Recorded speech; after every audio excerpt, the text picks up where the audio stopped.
اعوذ باللہ من الشیطان الرجیم بسم اللہ الرحمن الرحیم یا ایہا النبی اذا طلقتم النساء فطلقوہن لعدتہن واحصوا العدہ واتقوا اللہ ربکم لا تخرجوہن من بیوتہن ولا یخرجن الا ان یاتین بفاحشۃ مبینہ وتلک حدود اللہ ومن یتعد حدود اللہ فقد ظلم نفسہ لا تدری لعل اللہ یحدث بعد ذلك امرا صدق اللہ العظیم۔ میں نے کسی موقع پر یہ عرض کیا تھا کہ قرآن مجید میں یہ مکی اور مدنی صورتوں کا جو مزاج ہے، اس میں جو ایک فرق ہے، اس کی تاثیرات میں جو فرق ہے، واقعہ یہ ہے کہ وہ اس دورہ قرآن ہی میں سمجھ میں آتی ہیں، ورنہ آدمی جب پڑھتا ہے تھوڑا تھوڑا کرتا ہوا پڑھتا ہے تو وہ ساری چیزیں اس تیزی کے ساتھ، اس سیکوینس کے ساتھ سامنے نہیں آتی۔ بہرحال مکی قرآن کی اپنی ایک شان ہے، مدنی صورتوں کا اپنا ایک رنگ ہے۔ اس کو میں نے تعبیر کیا تھا کہ دو جنتیں ہیں قرآن میں، جنتان، ایک مکی جنت ہے، ایک مدنی جنت ہے، تو ہم مدنی جنت کی سیر کر رہے ہیں۔ 8 صورتیں ہم پڑھ چکے ہیں، اب جو آخری 2 صورتیں رہ گئی ہیں اس گلدستے کی، یہ دونوں نہایت حسین جوڑے کی شکل میں ہیں۔ یہاں جو علامت ہے جوڑا ہونے کی، وہ پہلے تو ایک ہے ظاہری، دونوں صورتیں شروع ہوں گی، سورہ طلاق بھی، سورہ تحریم بھی، یا ایھا النبی، یا ایھا النبی۔ دوسری یہ کہ دونوں کا موضوع جو ہے وہ اسلام کا معاشرتی نظام ہے۔ اسلام کا معاشرتی نظام اور خاص طور پر آئلی نظام، آپ کو معلوم ہے اس کی اتنی اہمیت ہے کہ سورہ بقرہ سے بات شروع ہوئی، 4 رکوع وہاں پر مفصل انہی موضوعات پر آئے، پھر سورہ نساء میں مفصل بحثیں آئیں، پھر یہ کہ سورہ نور میں، سورہ احزاب میں، پھر مجادلہ میں ہم نے دیکھا کہ ایک مسئلہ آ گیا زہار کا، اور اب یہاں پر 2 صورتیں مکمل آ رہی ہیں اس 10 صورتوں کے مجموعے میں بھی۔ تو اس سے اندازہ ہونا چاہیے کہ اس آئلی قوانین کا اور معاشرتی جو ویلیوز ہیں اسلام کی، ان کی کتنی اہمیت ہے اللہ تعالیٰ کے نزدیک۔ ان میں جو 2 جوڑے کے جو یہ 2 فرد ہیں، تو گھریلو زندگی میں 2 امکانی صورتیں پیدا ہوتی ہیں۔ ایک تو معتدل تو یہ ہے کہ جو اللہ کے حقوق ہیں ان کو فائق رکھا جائے، اس کے نیچے جو اللہ نے حق شوہر پر بیوی کا رکھا ہے وہ بیوی ادا کرے، جو بیوی پر شوہر کا حق ہے، جو فرض ہے وہ شوہر جو ادا کرے۔ تو یہ فرائض اور حقوق کا ایک توازن ہے جو اللہ تعالیٰ نے قائم کیا ہے۔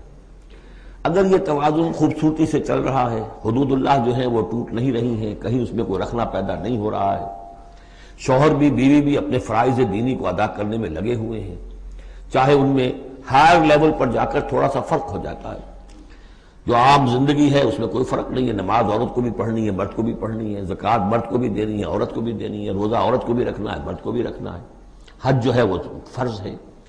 اس کے بعد دعوت و تبلیغ میں آگے تھوڑا سا فرق ہو جائے گا کہ عورتوں کا دائرہ محدود ہو جائے گا، وہ مردوں میں جا کے دعوت و تبلیغ نہیں کریں گی، خواتین میں کریں یا اپنے محرم مردوں میں کریں، لیکن فرضیت قائم رہتی ہے۔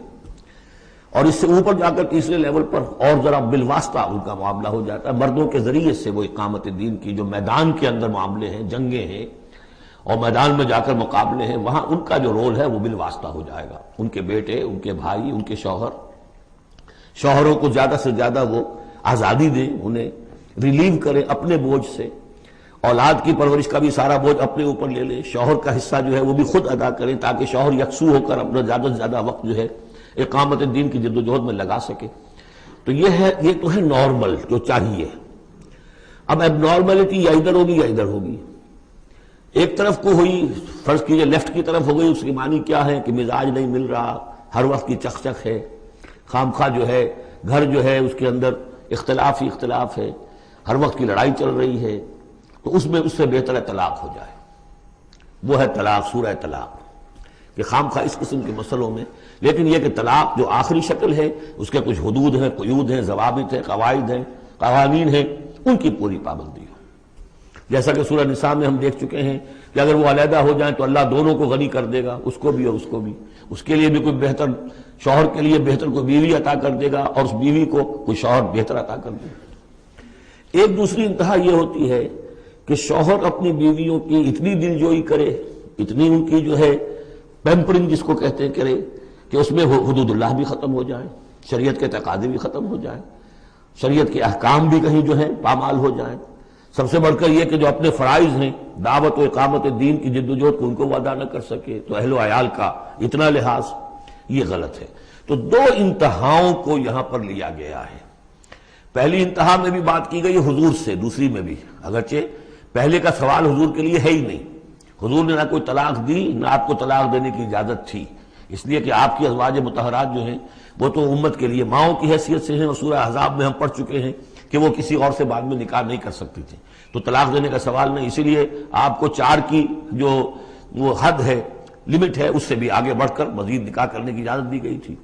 بہرحال یہ رب دیکھ لیجئے گا۔ اب آ کے ہم چلتے ہیں، وقت کی کمی کے پیش نظر زیادہ تمہید میں وقت نہیں لینا چاہتا۔ ان صورتوں پر میرے بڑے مفصل دروس موجود ہیں، وہ آپ دیکھ سکتے ہیں۔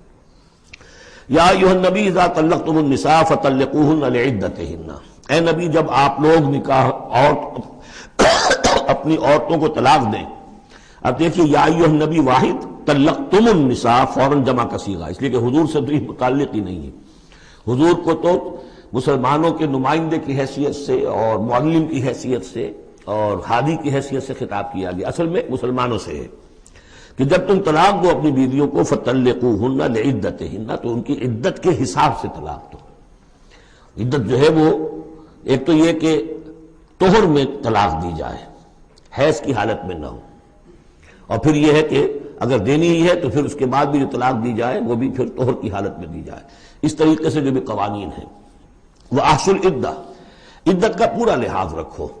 وہ عدت اس طریقے سے بھی ہے کہ مطلقہ جو ہے جو عدت اس کی ہوگی اس کے اندر وہ کوئی اور شادی نہیں کر سکتی، البتہ عدت پوری کرنے کے بعد وہ آزاد ہوگی۔ عدت اس اعتبار سے بھی ہے کہ اگر طلاق رجعی ہے تو وہ اسی عدت کے اندر شوہر واپس اپنی بیوی کو لوٹا سکتا ہے، اور اگر وہ 1 یا 2 طلاقیں تھی، طلاق بائن ہو گئی ہے، ان کے درمیان سیپریشن ہو چکی ہے، تب بھی وہ بغیر کسی اور حلالے وغیرہ جس کو ہمارے ہاں کہتے ہیں کہ عورت کے لیے ضروری نہیں ہے کہ وہ کسی اور سے نکاح کرے پھر وہ طلاق دے تو سابق شوہر سے اس کا نکاح ہو، بلکہ یہ کہ وہ دوبارہ نکاح کر سکتے ہیں اگر صرف 2 طلاقوں کے بعد عدت ختم ہوئی تھی۔ تو یہ تمام قواعد و ضوابط ہیں۔ واتقوا اللہ ربکم، اور اللہ کا تقوی اختیار کرو جو تمہارا رب ہے۔ لا تخرجوہن من بیوتہن، انہیں مت نکال باہر کرو ان کے گھروں سے کہ بس غصے میں آئے ہوئے ابھی طلاق بھی نکل جاؤ میرے گھر سے، یہ نہیں، یہ قتل غلط بات ہے۔ اس کی عدت ہے اور اس عدت کے اندر وہ تمہارے ہاں رہ سکتی ہے، تمہیں رکھنا ہے اسے اپنے ہاں۔ ولا یخرجن، وہ خود بھی نہ نکلے، الا ان یاتین بفاحشۃ مبینہ، البتہ اگر کوئی کھلی بے حیائی کی بات ہوئی ہے، کوئی بدکاری کی ہے عورت نے، وہ معاملہ اور ہو سکتا ہے کہ اس میں کوئی سختی کی جائے، عام حالات میں نہیں۔ وتلک حدود اللہ، یہ اللہ کی حدود ہیں۔ ومن یتعد حدود اللہ، اور جو اللہ کی حدود سے تجاوز کرے گا، فقد ظلم نفسہ، تو اس نے تو اپنے اوپر بڑا ظلم کیا۔ لا تدری لعل اللہ یحدث بعد ذلک امرا، تمہیں نہیں معلوم کہ شاید اس کے بعد اللہ تعالیٰ کوئی نئی صورت پیدا کر دے۔ غصے میں آ کے 1 طلاق دی، بیوی ابھی عدت کے اندر گھر ہی میں ہے، ہو سکتا ہے کہ وہ غصہ ختم ہو جائے، اسی میں 1 ہی طلاق دی تھی رجوع کر لیا جائے، اللہ تعالیٰ کیا پتہ ہے، اور کوئی حالات ایسے پیدا ہو جائے، نئی صورت پیدا ہو جائے کہ اس سے آگے بات بگڑے ہی نہ۔ فَإِذَا بَلَغْنَ أَجَلَهُنَّ، البتہ جب عدت پوری ہو گئی ان کی جو میعاد ہے، اب تمہیں فیصلہ کرنا ہوگا، فَأَمْسِكُوهُنَّ بِمَعْرُوفٍ أَوْ فَارِقُوهُنَّ بِمَعْرُوفٍ، یا تو اب طے کر لو کہ اگر رجوع کرنا ہے تو بس اپنے گھر میں روکو، لیکن بھلے طریقے سے، یہ نہیں کہ انہیں ستانے کے لیے کہ جو روک لیا جائے، اور فارقوهن، یا پھر ان کو چھوڑ دو، ان سے علیحدگی اختیار کر لو، وہ بھی بالمعروف، بمعروف دستور کے مطابق بھلے طریقے سے۔ وَأَشْهِدُوا ذَوَيْ عَدْلٍ مِّنكُمْ، اور اس رجعت اگر تم رجوع کر رہے ہو تو 2 اپنے گواہوں، 2 اپنوں میں سے جو معتبر لوگ ہوں، جن پر اعتماد کیا جا سکتا ہے، انہیں گواہ بنا لو کہ میں نے طلاق دی تھی، اب میں اس کو رجوع کر رہا ہوں، تو یہ 2 گواہ اس کے ہیں۔ وَأَقِیمُوا الشَّهَادَةَ لِلَّهِ، اور یہ گواہی قائم کرو اللہ کے لیے۔ ذَلِكُمْ يُوعَظُ بِهِ، یہ ہے جو جس کی نصیحت کی جا رہی ہے، من کان یؤمن باللہ والیوم الاخر، اس شخص کو کہ جو ایمان رکھتا ہو اللہ پر اور یوم آخر پر۔ جیسے ہم نے 2 جگہ دیکھا کہ حضور کا اسوہ حسنہ ہے، لیکن کس کے لیے؟ اپنی جگہ تو وہ اسوہ حسنہ کاملہ ہے، لیکن اس سے استفادہ کون کرے گا؟ من کان یرجو اللہ والیوم الاخر وذکر اللہ کثیرا۔ حضرت ابراہیم اور ان کے ساتھیوں کی زندگی میں بھی اسوہ ہے، کس کے لیے؟ من کان یرجو اللہ والیوم الاخر۔ اسی طرح یہاں فرمایا ذالک یوعظ بہ، یہ وعد اور نصیحت تو کی جا رہی ہے، لیکن کس کے لیے؟ من کان یؤمن باللہ والیوم الاخر، جو ایمان رکھتا ہو اللہ پر اور یوم آخر پر۔ اب اس کے بعد اس سورہ مبارکہ میں یہ بڑا عجیب مقام ہے اس اعتبار سے قرآن کا. عجیب کے معنی کیا ہے؟ دل لبھانے والا، حسین. یہاں اللہ کے تقوی کا جو مقام اور مرتبہ واضح کیا جا رہا ہے اللہ کی نگاہ میں، اگر واقعتاً حقیقی تقوی ہے، صحیح تقوی ہے، قلب کا تقوی ہے. جیسے کہ حضور فرماتے تھے اپنے دست مبارک سے 3 مرتبہ آپ نے اشارہ کیا اپنے سیرہ مبارک کی طرف، التقوی ہا ہونا، التقوی ہا ہونا، التقوی ہا. تقوی یہاں ہوتا ہے. دل میں تقوی ہے تو تقوی ہے. باقی لباس اور وضاقتہ یہ ساری متقیوں کسی بنا لی اور اندر کا معاملہ نہیں ہے تو یہ بہروپ ہے، یہ تقوی نہیں ہے. لیکن حقیقی تقوی ہو تو پھر اس کا کیا مقام ہے؟ اب دیکھیے پہلی بات آ رہی ہے، وَمَن يَتَّقِ اللَّهَ يَجْعَلْ لَهُ مَخْرَجًا. جو شخص اللہ کا تقوی اختیار کرے گا اللہ اس کے لیے راستہ پیدا کر دے گا. جہاں بالکل نظر نہیں آئے گا کہ کوئی راستہ، اللہ راستہ پیدا کر دے گا. بالکل نظر نہیں آ رہا تھا موسیٰ کے ساتھیوں کو کہ اب کیسے بچیں گے، پیچھے لشکر آگے، آگے سمندر ہے، اللہ نے راستہ پیدا کیا. خود حضرت ابو بکر کا جو حال ہو گیا تھا کہ حضور اگر انہوں نے ذرا بھی دیکھ لیا، نیچے اپنے قدموں کی طرف بھی نگاہ ڈالی تو ہم نظر آ جائیں گے. آپ نے فرمایا لا تحزن ان اللہ معنا، راستہ نکالتا اللہ. پھر حضور گئے طائف، لیکن وہاں سے خالی ہاتھ آئے. مدینے میں اللہ نے خود ہی کھڑکی کھول دی، 6 آدمی ایمان لے آئے. آپ گئے ہی نہیں اور وہاں انقلاب بھی آ گیا. عظیم. اس اعتبار سے اللہ مخرج پیدا کرتا ہے. تم صحیح طریقے پر چلتے رہو، تقوی اختیار کرو، صحیح راستے پر جد و جہد کرو. یہ کام اللہ پر چھوڑو. کب اسے منظور ہے اس کا کامیاب ہونا؟ جب ہوگا وہ راستہ ایسا کھول دے گا کہ تمہیں گمان بھی نہیں ہوگا. وَيَرْزُقْهُ مِنْ حَيْثُ لَا يَحْتَسِبُ، اور اسے رزق دے گا وہاں سے جہاں سے اسے گمان بھی نہیں ہوگا. اقامت دین کی جد و جہد ہو، غلبہ دین کی جد و جہد ہو، اپنے آپ کو ان صلاتی و نسکی و محیایا و مماتی اس کا فیصلہ کرنا ہو تو سب سے بڑی رکاوٹ آتی کھائیں گے کیا؟ تو اللہ تو کہتا ہے راضی میں ہوں. ہے ایمان اور یقین اس پر؟ کر کے دیکھو تو صحیح، اس پر اعتماد تو کرو. لیکن یہ کہ اس پر اعتماد کرنا، توکل، بڑی مشکل بات ہے.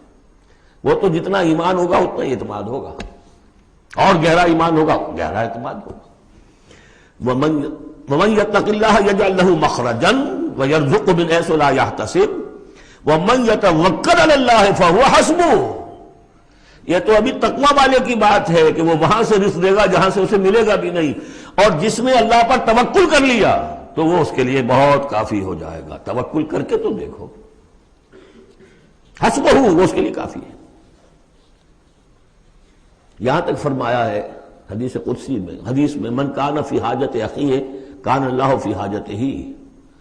اگر کوئی مسلمان اپنے کسی بھائی کی ضرورت پوری کرنے میں لگ رہا ہے، اپنا وقت صرف کر رہا ہے، اللہ اس کی ضرورت پوری کرنی شروع کر دیتا ہے.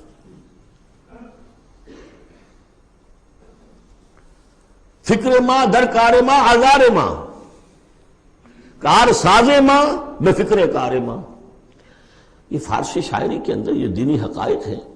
کار ساز ماں بے فکر کار ماں، میرا کارساز میرے کاموں کی فکر کر رہا ہے، میں نے اپنے آپ کو اس کے کام کے لیے لگا دیا. وہ دنیا میں بھی ذرا سا بھی کوئی شریف انسان ہوگا، آپ اس کے ہو جائیں وہ آپ کو چھوڑ دے گا پھر کہیں؟ شرافت ہو، مروت ہو اس میں. آپ اللہ کے بن کر تو دیکھیے. پھر وہ کارساز ہے. کارساز ماں بے فکر کار ماں، فکر ماں در کار ماں آزار ماں. جب میں اپنے معاملات کی فکر خود کرتا ہوں، کوئی نہ کوئی ٹھوکر کھاتا ہوں، کوئی نہ کوئی غلطی کرتا ہوں، آزار اپنے سر کے اوپر پیدا کر لیتا ہوں. اپنے آپ کو حوالے کرو. اس کا نام ہے تفویض الامر الی اللہ. افوض امری الی اللہ ان اللہ بصیر بالعباد. ان اللہ بالغ امرہ، اللہ تعالیٰ تو اپنا معاملہ تو پورا کر کے ہی رہتا ہے. وہ تو دین کو غالب کرنا ہی ہے. کون اس کے اندر نفع کما گیا، کون محروم رہ گیا، یہ ان کی قسمت ہے. ابو بکر اور عمر اور عثمان اور علی اور عبد الرحمن ابن عوف یہ اپنی بازی جیت گئے. ابو جہل، ابو لہب محروم رہ گئے.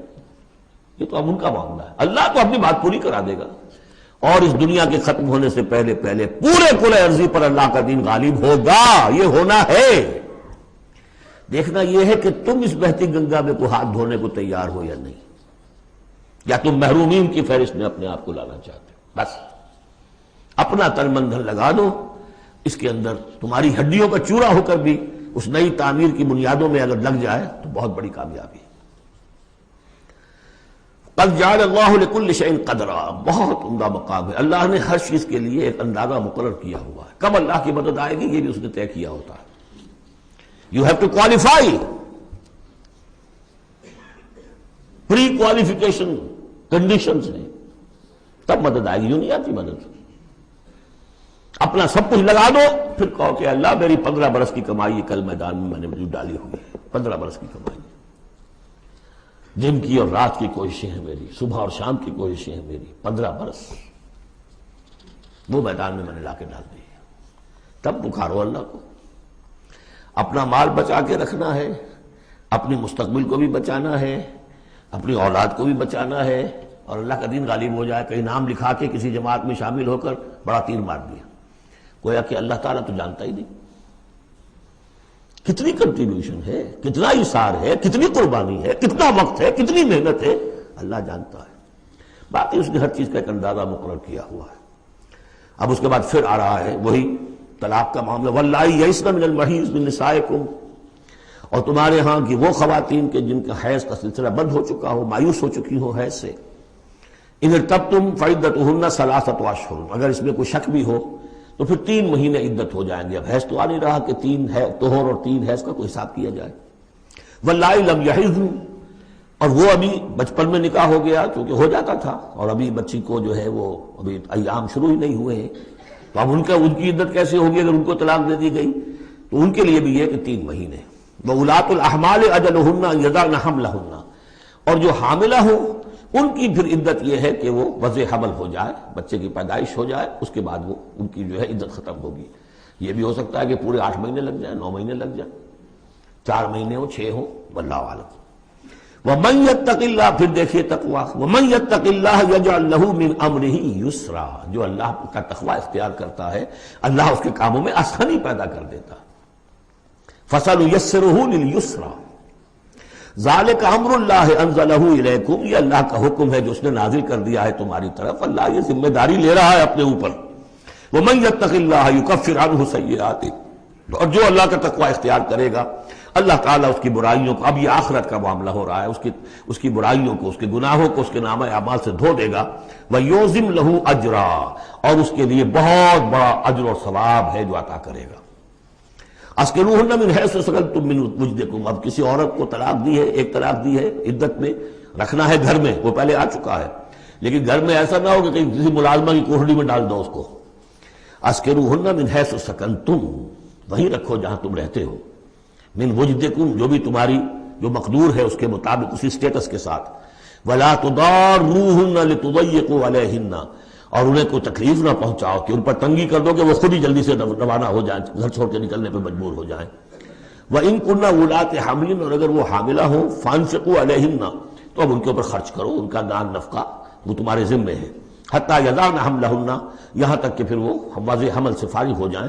فَإِنْ أَرْضَعْنَ لَكُمْ، پھر اگر وہ تمہارے لیے، تمہارے بچہ تو تمہارا ہے، اس کو اگر دودھ پلاتی ہیں، فَآتُوهُنَّ أُجُورَهُنَّ، تو انہیں ان کا اجر اور ان کا بدلہ عطا کرو۔ وَاعْتَبِرُوا بَيْنَكُمْ بِمَعْرُوفٍ، اور آپس میں مشورہ کر لیا کرو بڑے بھلے طریقے سے۔ اگر طلاق بھی ہو گئی کوئی بات نہیں، انسان تو ہے نا، انسانی سطح پر، اب شوہر بیوی نہیں رہے لیکن انسان تو ہے، انسانی سطح کے اوپر بات کر لی جائے۔ وَاعْتَبِرُوا بَيْنَكُمْ بِمَعْرُوفٍ وَإِن تَعَاثَرْتُمْ، اور اگر کہیں ایسی زدم زدہ ہو جائے کہ بیوی کا میں تو دودھ نہیں پلاتی یا کوئی اور مسئلہ ہو، فَسَتُرْضِعُ لَهُ أُخْرَىٰ، تو پھر کوئی اور عورت جو ہے اس کو دودھ پلائے۔ لِيُنْفِقْ ذُو سَعَةٍ مِّن سَعَتِهِ، اب اس تمام معاملے میں جو بھی شوہر ہے وہ خرچ کرے، جو وسعت والا ہے وہ اپنی وسعت کے مطابق خرچ کرے، جو اس کا بھی سطح اللہ نے اسے دی ہے اس کے مطابق۔ وَمَنْ قُدِرَ عَلَيْهِ، اور جس کے اوپر اللہ تعالیٰ نے رزق کی کوئی تنگی رکھی ہے، ناپ تول کر دے رہا ہے، کوئی فراوانی نہیں ہے، تو فَلْيُنْفِقْ مِمَّا آتَاهُ اللَّهُ، تو وہ خرچ کرے اس میں سے جو اللہ نے اس کو دیا ہے۔ لَا يُكَلِّفُ اللَّهُ نَفْسًا إِلَّا مَا آتَاهَا، اللہ تعالیٰ کسی جان کو ذمہ دار نہیں بنائے گا مگر اسی حد تک جو کچھ کہ اس نے اسے دے رکھا ہے۔ کشادگی دی ہے تو اپنی اس بیوی جو ہے مطلقہ، اس کے اوپر تم رکھو، کشادگی رکھو، تنگی ہے تو ٹھیک ہے اس حساب سے دو، اللہ تو جانتا ہے۔ سَيَجْعَلُ اللَّهُ بَعْدَ عُسْرٍ يُسْرًا، یقیناً اللہ تعالیٰ جو ہے اس کے لیے سختی کے بعد آسانی بھی پیدا کر دے گا۔ وَكَأَيٍّ مِّن قَرْيَةٍ أَتَتْ أَمْرَ رَبِّهَا، اور کتنی ہی بستیاں ایسی ہیں جنہوں نے اپنے رب کے حکم سے سرکشی کی، وَرُسُلِهِ، اور اپنے رسولوں سے سرتابی کی، ان کا کفر کیا۔ فحاسبناها حسابا شدیدا وعذبناها عذابا نکرا، تو ہم نے پھر ان سے محاسبہ کیا، ان کا بہت شدید محاسبہ، اور ہم نے ان پر آفت ڈالی اور عذاب بھیجا ان پر بہت بڑا عذاب۔ فذاقت وبال امرها، پھر ان بستیوں نے اپنے معاملے کی پوری سزا جو ہے بھگت لی۔ وکان عاقبت امرها خسرا، اور یقیناً جو ابھی عاقبت والا معاملہ آنے والا ہے، ان کے معاملے کا جو ابھی عاقبت ہے وہ تو پھر بڑے ہی ٹوٹے والا معاملہ ہے۔ اعد اللہ لہم عذابا شدیدا، اللہ تعالیٰ نے ان کے لیے بڑے شدید عذاب کو تیار کیا ہوا۔ فاتقوا اللہ یا اولی الالباب، تو اے ہوش مندو اللہ کا تقوی اختیار کرو، وہی تقوی جس کے اوپر 4 مختلف طور سے بات ہو چکی ہے۔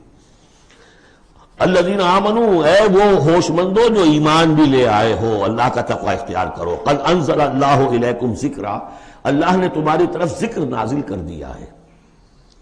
یہ آیت بڑی اہم ہے، ذکر کی آگے وضاحت آ رہی۔ ذکر سے مراد کیا ہے؟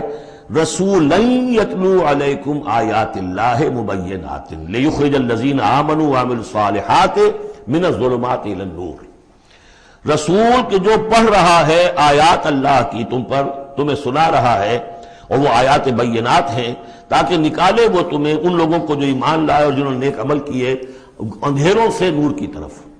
تو ذکرہ، قد انزلنا الیکم ذکرہ، اور ذکرہ کی وضاحت رسولا یتلو علیکم آیات اللہ مبینات، یہی بات پھر آگے جا کے سورہ بینہ میں آئے گی، ابھی صرف نوٹ کر لیجئے، پھر جا کر بات پوری واضح وہاں ہوگی۔ ومن یؤمن باللہ ویعمل صالحا یدخلہ جنات تجری من تحتہا الانہار خالدین فیہا ابدا، اور جو کوئی اللہ پر ایمان رکھتا ہے اور نیک عمل کرتا ہے، اور نیک عمل سے مراد ایمان کے جملہ تقاضے ہیں۔ اب نیک عمل جب مکے میں جب تک تھے حضور، نیک عمل کیا تھا؟